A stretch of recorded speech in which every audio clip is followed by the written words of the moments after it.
I really enjoyed the discussion today. I thought it hit all the issues that we all struggle with. If we don't listen to the young people, we're going to keep doing the same old thing we've always done with the same results. One of the things that I've learned the most about today is the transitional living requirements here in the state of New Mexico, and are they funded? You know, I did have a bill this year in the legislature. I'm going to reintroduce it next year or the following year because that is the most critical time when you think about it. Well, if we don't empower the youth in a positive way and get them to grow, what's going to happen in our state is that we're going to have diminished returns on the adults because the youth of the day are the adults of tomorrow. And that has an economic impact because now you don't have the adult workforce to pull from. I was really surprised to find out that you know, a single attorney doing this type of work, it's probably not real advantageous for them based on their compensation levels. Gave me a great idea today, actually, to go and increase that compensation so that more great attorneys are attracted to this type of work. We still have kids aging out of the system without any community support, without any direction, without a clear-cut plan of where they're, what they're going to be doing, and that's tragic. It's a reminder to us of how horrible we are as parents, as a system, and it makes us wonder why we're doing this again the same old way. It didn't work the first time, but it makes us think it's going to work this time.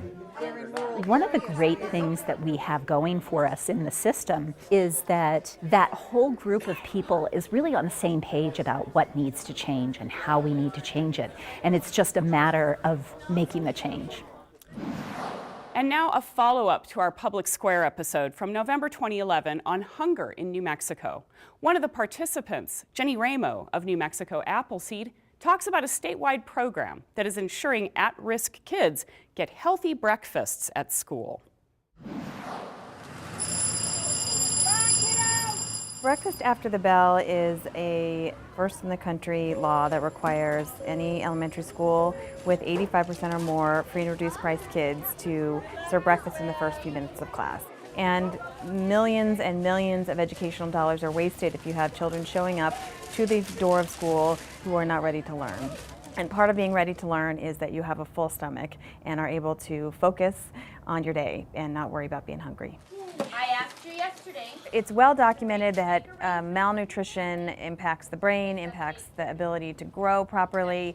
All of those things have long-term impacts on people's lives. But the other side of the coin of hunger is obesity, especially in New Mexico, where people are undernourished because they are getting high-fat, high-calorie food to tide them over.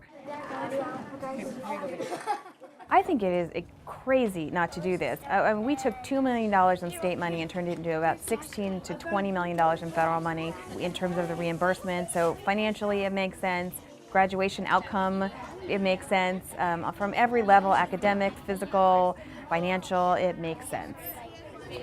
So what's interesting is that breakfast after the bell in New Mexico is almost exclusively for elementary schools, but the statistics show that as kids get older, hunger statistics actually go up. And so this is a really important program for every level, middle school, high school, and you can actually implement it in ways that are easier for middle and high school students to participate. It doesn't have to be in the classroom. They can actually grab something on the way in from a kiosk, but remembering that they're still kids at middle school and high school, even though they seem more self-sufficient, is really important in terms of addressing hunger and its impacts on behavior, its impacts on grades, its impacts on truancy.